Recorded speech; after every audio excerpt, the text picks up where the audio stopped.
Howdy doody. I'm back with another beer review, but this one's a little bit different because it's actually one of my homebrews. This has been very nearly 4 weeks. We're about 2 days shy of that. So I'm thinking this should be fairly ready. We're gonna listen for a bit of carbonation. Just keep nice and quiet. Are you ready?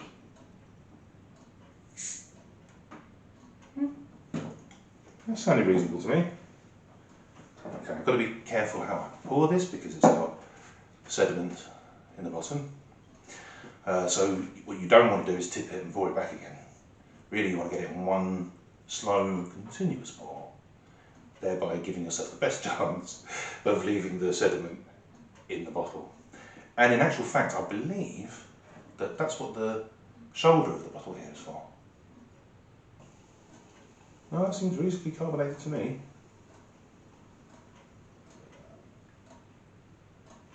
I only primed these with about 1/4 teaspoon of primer because it hadn't entirely finished fermenting when I bottled it. So,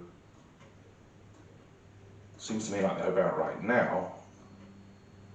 Okay, yeah, and I stopped and that's pretty clear. It's been in the fridge, so I think that's chill haze because I think I left most of the sediment in the bottle. So if that were a little bit warmer, that would probably be all but crystal clear. But because it's been in the fridge, the protein's in it. I don't quite know how it works actually. I'm not going to try and style that one out. All I know is because it's not being filtered like most commercial beer, when it gets to a certain temperature, cool temperature, it goes hazy like that. But in a way that's quite useful because it tells you that it's nice and chilled, or that it's not chilled enough yet. I put a fair bit of wheat in this. It's a pretty foamy head. I'm hoping for a reasonable mouthfeel. Anyway, I'll go for a bit of aroma first.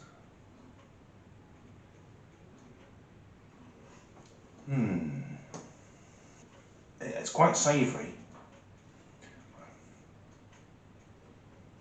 I'm wondering if I get slight sulphur esters, slightly. It's not totally uncommon by homebrew. You don't tend to taste it so much, but I don't suppose it's a desirable odour.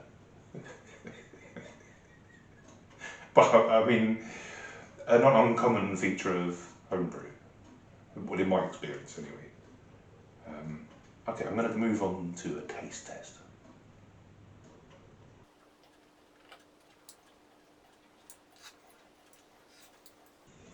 Well, that's improved no end. This isn't the first time I tried this. Oh no. I tried it about 3 days in, and then once a week thereafter. And this is definitely the best it's tasted yet. I can definitely taste the flaked barley. It's very beery. It's very barleyish for a pale ale. It's quite strong flavoured for a pale ale. Also, the other thing is, I didn't actually test this. A friend of mine came round with some beers about halfway through the brew, and yeah, it was all I could do to get the thing done, let alone finish videoing it. So I missed all the boil, everything from the second mash onwards, I think, second daughter. So I missed all that on video, and I didn't get to take a hydrometer reading prior to getting it in the fermentation bins. So I've really no idea how strong this is, except that I know I put too much ingredients in. I know how this tastes, and I'm going to say this is at least 5.5%, if not getting on for 6. And that's stronger than I meant it to be. I would have put a whole kilo less base malt in it if I did it again. I don't brew very often, and I didn't really look at my previous notes much. I just kind of threw together a recipe with what I had lying around. And on the basis of that, this really isn't bad at all. It's quite drinkable. Well, it's quite well balanced. It's not over hopped. It has a certain complexity. I threw a lot of hops in. I mean, there are only Fuggles and East Coast Goldings, but I threw a lot in during the work chilling phase. When I got it down to about 80 degrees, I bunged a whole bunch of, well, the rest of the hops that I had in then. So it'd been like about 100 grams. And I think it's better doing that than dry hopping. It's a similar thing. But at 80 degrees, it's not so hot now that all those esters, all those, I'm talking about essential oils, whatever, those essences are going to evaporate, be boiled off. But at 80 degrees is hot enough to kill almost anything. So it's still reasonably safe to do it. And these hops have just come out of the field. They're full of microbes. I never like the idea of sticking them in the fermentation bin. I think it could well affect the longevity, the shelf life of the end product. I think it did. I think I would dry hop one fermentation bin and not the other. That's the thing, the advantage of having two fermentation bins is that you can have different yeasts in it, you can dry hop one and not the other, you can experiment with the beer even after brew day.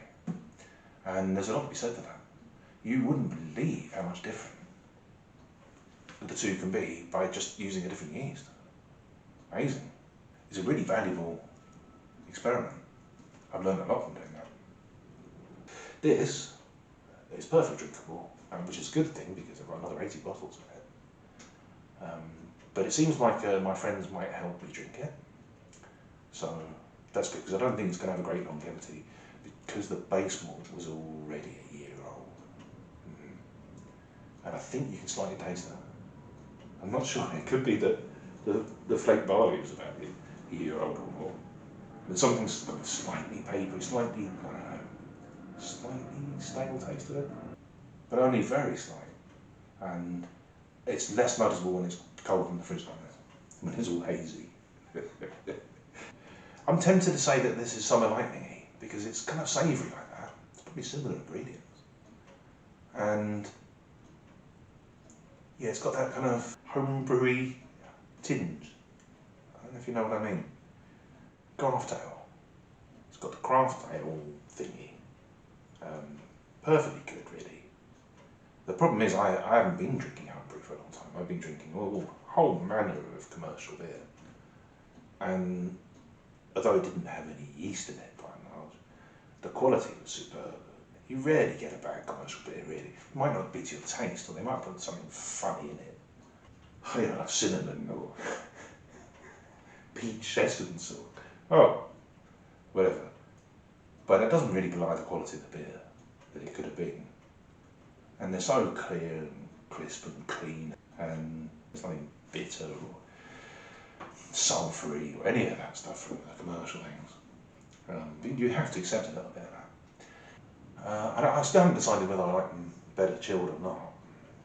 They're sweeter at room temperature, they're cellar temperature. The flavours are more distinct. But when it's cold like this, it's just very quaffable. That's very quaffable. But yeah, I can't really say stick or twist myself, that wouldn't be right. And if I based it on, say, a collection of the best beers I'd ever brewed, no, this would be twist. I'd twist for one of those. But I'd stick over some of the other crap. Can I say crap? Yes, it's a dice game, isn't it? Yeah. Fine. Yeah, I'd stick over some of the other dice game beers that I brewed in the past, for sure. Yeah.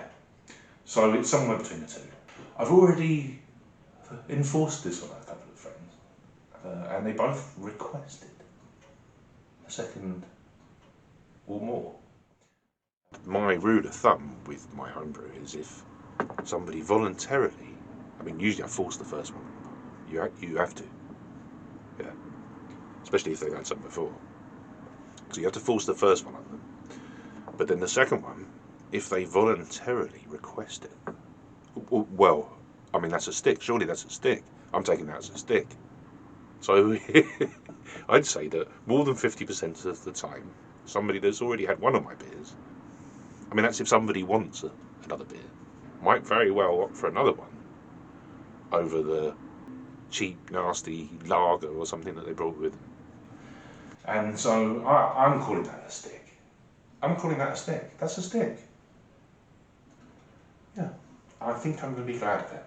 I think I am. I just hope it's not too strong. I don't want to get pickled. I'm used to doing a few reviews a day. If they get too strong, if the percentage gets too high, it limits the number and the quality of my reviewing. But in this case, I only need to review the first one, don't I? Which I already have. So, thank you for enduring this. I wish you could taste this. I'd love to know your opinion. Okay, well that's it. I'm over and out.